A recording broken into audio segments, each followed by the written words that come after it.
हर बार घर लौटने पर उसकी एक अजीब आदत थी। वह सबसे पहले रसोई में जाकर उल्टा रखा हुआ गिलास सीधा करता, फिर आधा खुला कैबिनेट धीरे से बंद करता। जब उसे यकीन हो जाता कि घर में कोई घुसपैठ नहीं हुई है, तभी वह पानी के नल के पास जाकर वॉल्व घुमाता, जिससे एक गुप्त कमरे का रास्ता खुल जाता। वहीं उसका असली ठिकाना था। अंदर पहुंचते ही वह अपने शरीर पर बंधी बंदूकें उतार देता और दीवार पर टंगी एक पेंटिंग के पास जाता। छिपे हुए मैकेनिज्म को दबाते ही पीछे छिपी तिजोरी खुल जाती। उसमें अरबों रुपए के हीरे रखे थे, लेकिन उसके लिए यह सिर्फ एक हफ्ते की कमाई थी, क्योंकि उसकी असली पहचान दुनिया के सबसे खतरनाक सुपारी किलरों में से एक शांगे की थी। अभी कुछ ही देर पहले एक आलीशान पार्टी में उसने वेटर का भेष बनाया था। उसने सिर्फ मेज पर गिरे पानी को साफ करने का बहाना किया और पल भर में अपने शिकार का गला काट दिया। इसके बाद उसने पीछा करने आए कई बॉडीगार्ड्स को भी खत्म कर दिया और मिशन सफलतापूर्वक पूरा करके वहां से निकल गया। बाद में वह एक एंटीक दुकान पहुंचा जो उसके और उसके ब्रोकर की मिलने की तय जगह थी। ब्रोकर ने इनाम के तौर पर हीरों से भरा एक बैग उसकी ओर फेंका। इतना ही नहीं, उसने कुछ अतिरिक्त हीरे भी दिए और बताया कि क्लाइंट उसके काम से इतना खुश हुआ कि उसने टिप भी भेजी है। लेकिन कुछ ही दिन बीते थे कि शांगे को फिर बुलावा आ गया। इस बार निशाना था एक कुख्यात गैंगस्टर जिसे जेल में होना चाहिए था, लेकिन किसी रहस्यमयी वजह से उसे अचानक रिहा कर दिया गया था। ब्रोकर ने एक अहम जानकारी दी कि वह अपराधी अगले दिन अदालत में कुछ कानूनी औपचारिकताओं के लिए आने वाला है। शांगे ने वहीं उसे खत्म करने की योजना बनाई। अगले दिन उसने अपनी खास झूगे लियानु प्राचीन चीनी ऑटोमेटिक क्रॉसबो तैयार की और हमला करने ही वाला था कि अचानक एक गोली उसकी कार पर आ लगी। झटके से क्रॉसबो से निकला तीर अपने असली निशाने की बजाय पास खड़े दूसरे व्यक्ति को जा लगा। तभी उसे एहसास हुआ कि वहां कोई और भी मौजूद है, एक रहस्यमयी स्नाइपर जिसका निशाना भी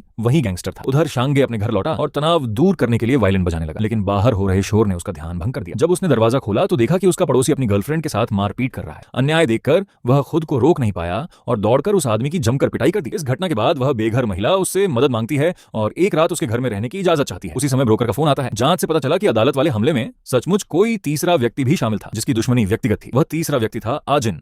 आजिन सीधे गैंगस्टर की फैक्ट्री पहुंचता है। दो गार्डों को चुपचाप मारने के बाद वह अपनी पिस्तौल पर साइलेंसर लगाता है और अंदर घुसकर गैंगस्टर की तलाश शुरू करता है। वहीं उसकी मुलाकात शांगे से होती है। दोनों के बीच बातचीत होती है। आजिन कहता है कि उसे पैसों से कोई मतलब नहीं, यह उसके लिए निजी बदले का मामला है। शांगे जवाब देता है कि वह सिर्फ अपना कॉन्ट्रैक्ट पूरा करना चाहता है। आखिरकार दोनों समझते हैं कि उनका दुश्मन एक ही है, इसलिए वे फैसला करते हैं कि साथ मिलकर काम करना ही बेहतर होगा। आजिन बताता है कि उसने 2 साल तक पोलो के संगठन को ट्रेनिंग दी थी, इसलिए वह उसकी कार्यशैली अच्छी तरह जानता है। इसके बाद दोनों एक हथियार तस्कर को पकड़ते हैं जो गैंगस्टर का खास आदमी होता है। पूछताछ के बाद वह गैंगस्टर के छिपने की सबसे संभावित जगह बता देता है, लेकिन जैसे ही वे वहां से निकलने लगते हैं शांगे अचानक उसी तस्कर को गोली मार देता है ताकि वह भविष्य में किसी को भी उनके बारे में जानकारी न दे सके। उधर गैंगस्टर को भी पता चल चुका था कि उसके भाई का कातिल शांगे ही है, इसलिए वह ब्रोकर के पास पहुंचता है और मोटी रकम देकर शांगे का ठिकाना जानना चाहता है।